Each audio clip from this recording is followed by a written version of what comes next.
Charlie smiled. "Remember what you said. I might have a job for you someday." Orville nodded eagerly. "Mr. Charlie, whatever you need, just give the order."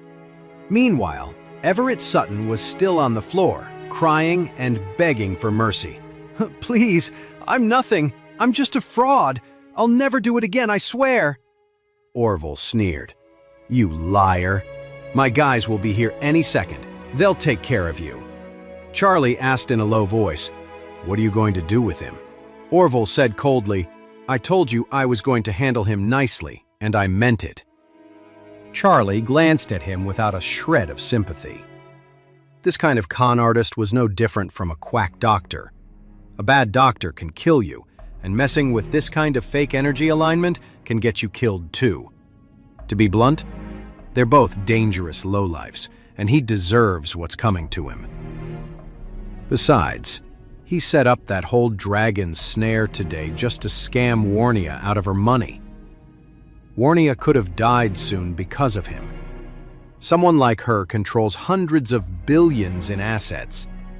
If her luck ran out and something happened to her, who knows how many people under her would be affected? In that case, it wouldn't just be Warnia who would suffer. So yeah, the world is better off without a scumbag like that in it. Just then, Orville's men showed up. They hauled the phony Everett to his feet and dragged him away. As they took him, he was crying and howling like a ghost, wailing about how miserable and innocent he was, how much he regretted everything. But no one felt sorry for him. Charlie shook his head as he watched. "I told him he was headed for a bloody disaster today," he thought. "He didn't believe me.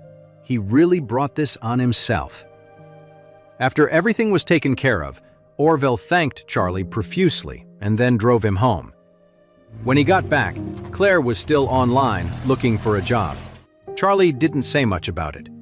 He had actually been thinking about helping Clare start her own company, but since she didn't seem to have that idea herself, he kept quiet.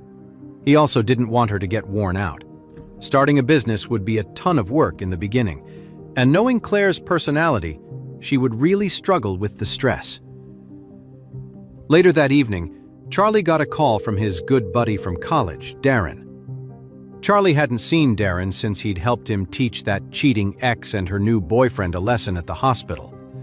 Honestly, with everything going on at home, he just hadn't had the time.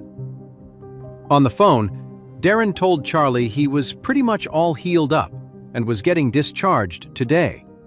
And since Charlie had helped him out with that whole mess and secured a multi-million-dollar payout for him, the first thing Darren wanted to do was take a few of their old college buddies out to dinner to celebrate. Hearing his good friend was finally getting out of the hospital, Charlie was happy to agree. Just then, Clare came out of the bathroom from her shower and casually asked Charlie, "Who's calling so late?" Charlie answered casually, "That was Darren. He's getting out of the hospital. We're all going out for dinner. You should come with me tomorrow." Clare nodded and said, "Okay." At noon the next day, Charlie drove Clare to the Grand Sterling. While the Grand Sterling wasn't the absolute best hotel in Heir's Hill, it was definitely upscale, a clear sign of Darren's sincerity. He was really sparing no expense this time and had booked a luxurious private dining room. The room was lavishly decorated, big enough for 20 people, and the minimum charge alone was $7,000 or $8,000. When Charlie and Clare arrived, a lot of people were already in the room. Besides Darren, Elsa was there, along with a few other classmates. Elsa hadn't been having a great time lately. She had come to Heir's Hill all the way from Yale University, hoping for a chance to connect with the chairman of the M. Grand Group. But after all this time, she'd never even gotten a glimpse of him in person. On top of that, she'd been demoted from her office job as an administrative director to a sales director. Now she was on the road every single day. To make matters worse, she was completely obsessed with the mysterious man who had rescued her. Because of that, her desire to meet the chairman of the M. Grand Group wasn't as strong as it used to be. Now, all she wanted was to find her rescuer. She felt like she had fallen in love with him at first sight. Little did she know, the chairman of the M. Grand Group and her mysterious rescuer were the same person, Charlie. Seeing Charlie and Claire walk in, Darren quickly stood up.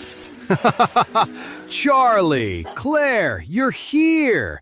Come on, have a seat. He greeted them with a ton of respect in his voice.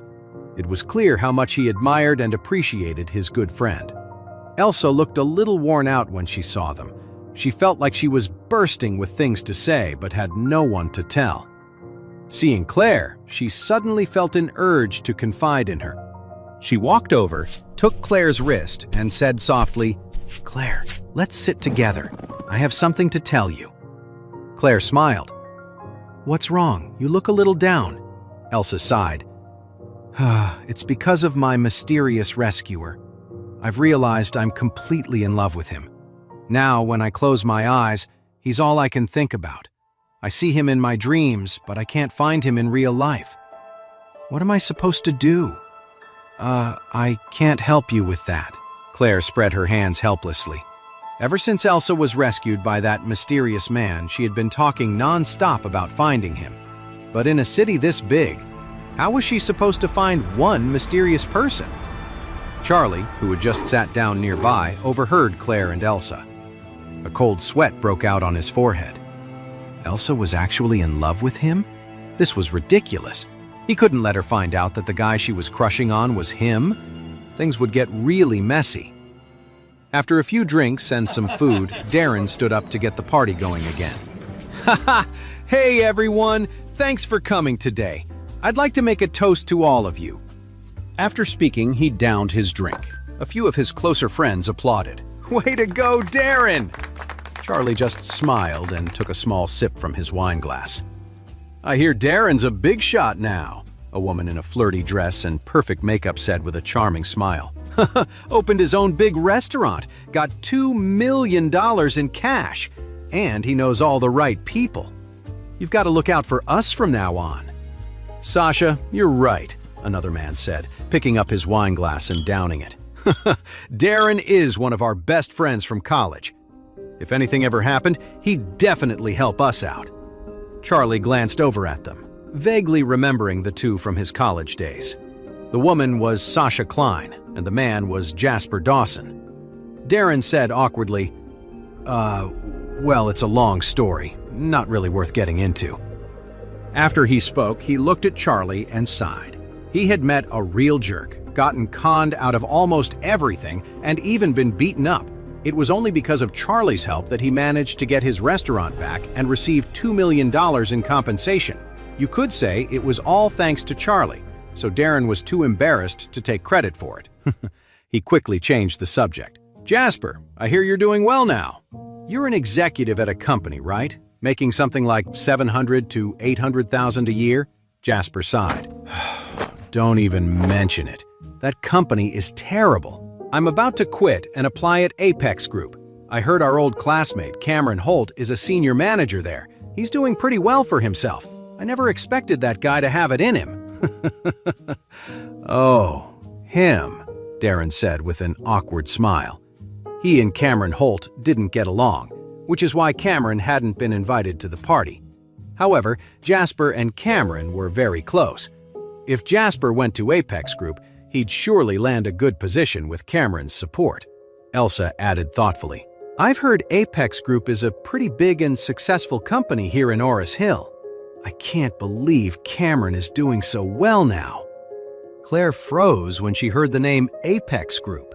After cutting ties with the Wilson family, she had been kicked out of the Wilson Group.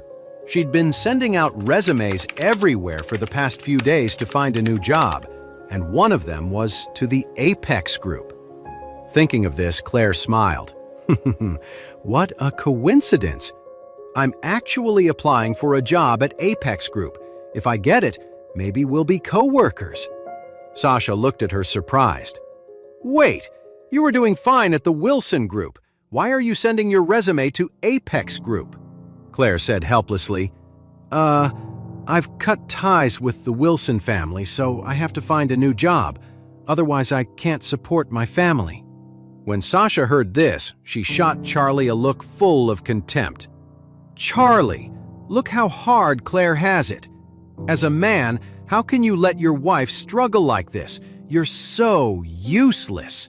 Jasper, who had never liked Charlie, laughed mockingly. "Hey, Charlie, maybe you should apply at Cameron's company too. With your skills, you could probably be a janitor. But for old time's sake, I'm sure he'd make you head of the cleaning crew." Charlie said coolly, "You should keep that great opportunity for yourself. I'm not interested." Seeing him brush off the offer, Jasper said with a sneer, "Charlie, I know you've got a big ego, but look around. Everyone here is doing better than you. I'm just telling you to face reality." Darren frowned.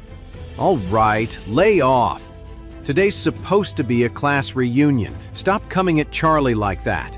Then he turned to Charlie and said apologetically, Charlie, don't take it to heart. Sasha and Jasper are just really blunt." Sasha snorts, "Darren, why are you defending him? This loser always acts so calm and cool, like he's above it all. He has zero skills, but he's an expert at pretending." Jasper added with a sneer, "He's just a broke loser." Hey amazing viewers, it's Charlie here. Thanks for sticking with us. By the time of the release of this video, only 11% of our viewers have joined the party by subscribing, and 89% of you might miss out on our next mind-blowing video. So what are you waiting for? Hit that subscribe button and join the exclusive club.